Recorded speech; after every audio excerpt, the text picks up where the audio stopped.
30 अप्रैल की शाम को तेज आंधी और हवाओं के बीच जबलपुर के बरगी डैम में एक क्रूज उतरता है। उसमें 40 से 45 लोग सवार होते हैं। हंसते खिलखिलाते हुए अपनी फैमिली मेंबर्स के साथ, अपने रिलेटिव्स के साथ खुशियां मनाते हुए आगे बढ़ रहे थे। अचानक से हवाएं तेज होती हैं। कुछ लोग चेतावनी भी देते हैं क्रू मेंबर्स को कि आगे मत बढ़ो, खतरा है, लेकिन फिर भी वापस नहीं होते हैं। और थोड़ी ही देर में उसमें वेव आती है, पानी भर जाता है। पानी भरते ही अफरा तफरी मच जाती है लाइफ सपोर्ट जैकेट्स के लिए। अब इस अफरा तफरी में भागम भाग में कुछ लोग नीचे फंसे रह जाते हैं और कुछ लोग ऊपर भागम भाग करने लगते हैं। नतीजा बैलेंस बिगड़ता है और उस बैलेंस बिगड़ने के चक्कर में क्रूज डूबने लगता है। जो तैरना जानते थे वो तो तैर के बाहर आ गए, लेकिन जो तैरना नहीं जानते थे कुछ उसमें फंस गए और कुछ वेव्स में बह गए। इसमें सबसे ज्यादा हृदय विदारक जो एक तस्वीर सोशल मीडिया पे वायरल हो रही है, अपनी बाहों में समाये हुए भरक देते हुए एक माँ और बच्चे की, 4 साल का त्रिशान अपनी माँ की बाहों में, हस्बैंड और बेटी निकल चुके थे और वो नीचे फंसी रह गई। अंतिम क्षण तक, अपनी सांसें गंवाने तक अपने बेटे को बिल्कुल भी खुद से जुदा नहीं होने दिया। माँ तो माँ ही होती है।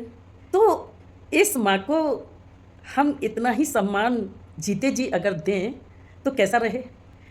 ये बात बहुत सोचने वाली है। माँ किसी भी हालत में अपने बच्चों पर कोई भी आँच नहीं आने देती है जब तक उसकी क्षमता होती है। क्योंकि ये माँ इस दुनिया में नहीं रही तो उस माँ की बहुत तारीफ हो रही है। माँ को अपनी तारीफ के लिए अपनी जान गंवानी पड़ेगी।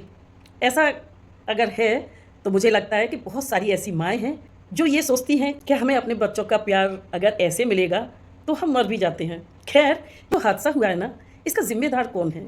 2 मेंबर्स को सस्पेंड कर दिया गया है। कुछ लोग उनके लिए फांसी की सजा मांग रहे हैं, लेकिन क्या इससे ये हादसे कम हो जाएंगे? ये हादसे हम और आप ही कम कर सकते हैं, इनको कोई दूसरा कम नहीं कर सकता। आपने कभी नोटिस किया है अपनी जान की कीमत हम इतनी कम कैसे समझ लेते हैं कि इतने खराब मौसम में कैसे हिम्मत कर जाते हैं। अकेले होते हैं ना तो हम अपने लिए कोई भी फैसला ले सकते हैं, लेकिन जब हमारे साथ हमारे बुजुर्ग या हमारे बच्चे साथ होते हैं, बहुत सोच समझ के फैसले लेने पड़ते हैं। धार्मिक यात्रा पे निकले या कहीं भी हम जाएं तो इतना हमें ज़रूर से सोच के चलना है उस जगह पे कितनी सुरक्षा है हमारी। हमारे साथ हादसे हो जाते हैं तो सिर्फ हाथ मलने के अलावा हमारे पास कुछ नहीं रहता है। मुआवजा हमें कितना भी मिल जाए, लेकिन क्या हमारे अपने वापस आ जाएंगे? कहीं भी जाने से पहले ये सुनिश्चित करके रख लेना चाहिए कि हमें अपनी यात्रा किस तरीके से करनी है। हर चीज़ को चेक करना चाहिए। जैसे कि क्रूज पे सवार होने से पहले सभी को ये ध्यान रखना चाहिए था कि मौसम बिगड़ा हुआ है और ऐसे बिगड़े हुए मौसम में आप अपने साथ इतना रिस्क नहीं ले सकते। कभी कभी हम इतनी गलतियां कर जाते हैं कि फिर हमें वापस लौटने का भी टाइम नहीं मिलता। खैर, बहुत दुख है कि अपने आसपास होते हुए ये हादसे, इनसे हमें सबक लेना चाहिए।